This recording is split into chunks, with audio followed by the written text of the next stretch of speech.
ಒಂದು ಒಳ್ಳೆ ಆಫರ್ ಒಂದು ಉಂಟು. ಮನೆಗೆ ಏನೇನು ಬೇಕು ಎಲ್ಲ ಐಟಮ್ಸ್ 5,000 ವೆರೈಟಿ ಐಟಮ್ಸ್ ಉಂಟು ನಮ್ಮ ಹತ್ರ. ಯಾವ ಐಟಮ್ ತೊಗೊಂಡ್ರೂ 120 ಮಾತ್ರ. ಇದು ಕೆಲವು ದಿವಸ ಒಂದು ತಿಂಗಳು ಮಾತ್ರ ಉಂಟು ಇದು ಐಟಮ್.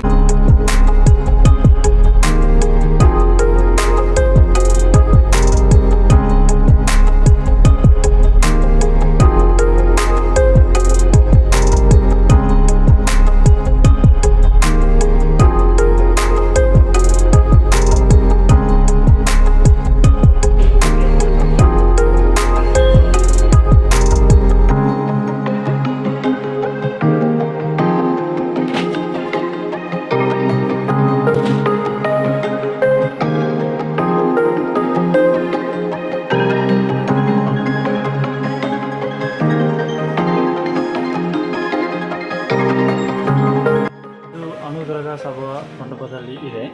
ಇದು ಒಂದು ತಿಂಗಳು ಮಾತ್ರ ಸೇಲ್ ಉಂಟು ಇದು.